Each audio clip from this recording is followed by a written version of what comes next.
In this video, I wanted to show you how to create a player for one of your videos. I've created a checklist that you can download from the members area where you can actually prepare all the pieces that you need to create a player. And this is just a Word version of it, so you can actually see what I'm doing. You can write it down, you can, back it into Word, whatever you need to do. And just make sure that you have all the details that you need according to what's on the actual checklist. So when we go over to,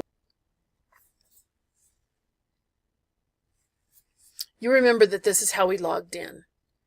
We land on the home page, and then you're going to select Create Player. And you're going to have a brand new blank screen here.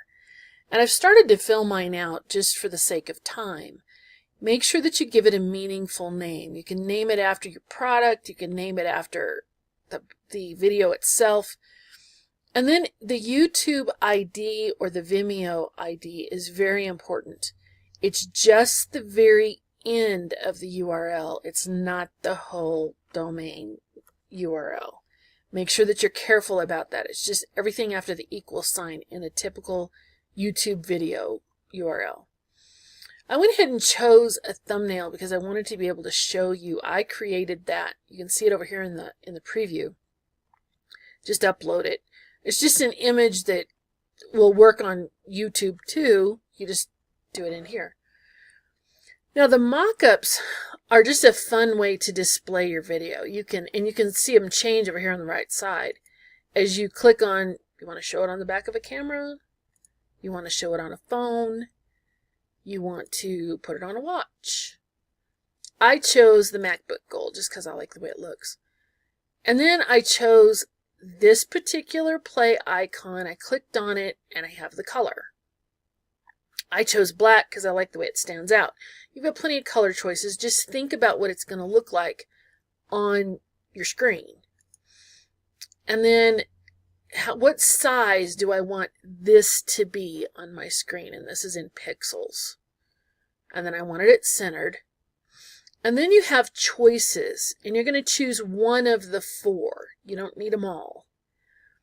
And the one that I wanted to actually show you that I did was the call to action. One of the things that you can use with your videos is the ability to tell your customer or your viewer what you want them to do. People like to say, okay, what's next? So in this area right here, you're actually going to be able to see your call to action. And as you change colors, or because you can see right here, this is the headline color. See the red? Or this is the layout background, the yellow. And this will show up. I figured out how long my video is. This is going to show up at the very end of my video. And then that is a good way to keep people's interest on your video. And it will wait until the end to actually appear. And so make sure that you do this in seconds. If you do it, if you do 10, it's going to come in 10 seconds. If you don't do it toward the end of your video, your viewer tends to lose the train of thought. So the other options that are down here. So here again, you can use your banner. You can use a banner at the end in place of that call to action, and it will actually display over the top of your video. So you can redirect them from your banner to your wherever you want to send them. So this one happens to be a review site. Another thing you can do, you can use a fun attention-grabbing image. So you've got Einstein all bulked up there. And then they would insert their name and address. And then this is your get response or your Aweber, and then your actual list ID. And then get response, this is actually the token. And then again, when do you want this to appear? 105 seconds is the end of my video. Another option you can use is the Buy Now button. You don't need all of these, and it will not work if you fill them all out. You have to choose one. Once mine is finished, I'm going to do save. And then I've got to do home. It doesn't send you back on its own. So over here on the right side, I'm going to generate my HTML. And you can see that it puts it up here, but it's not going to let you write in there. So what you're going to do is you're going to copy everything to your clipboard. And then I'm going to come over to, this is an optimized press site. This happens to be the member area. And I've got a spot right here that I want to put that. So I'm going to go over to my pages, and you're going to actually select the right one that you want, go into the live editor. You're going to add an element for your player. And this has actually got to be an HTML custom code. And then you're going to do the copy and paste, which I just did a Control-V to put my code from my player into this box. And then when I do an insert, it's going to go exactly where I want it. Make sure you do a save and continue. Always give it a chance to refresh because you know it does. And then I want to go back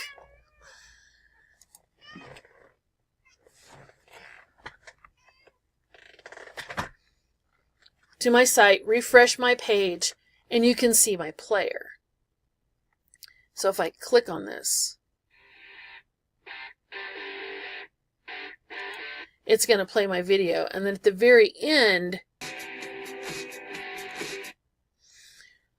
you can see right here that it actually put my call to action up there at the top. And it's clickable. You can actually click on it. When you click on it, it's going to go to the site. It's just a really good tool. Even if you're not in an optimized press site, you can come over to, in just a normal page, you're going to copy the code in the same way. Make sure you're on the text side, and then do your update. And you're going to find it on your page. This is what it's going to look like, and it's going to do the same thing.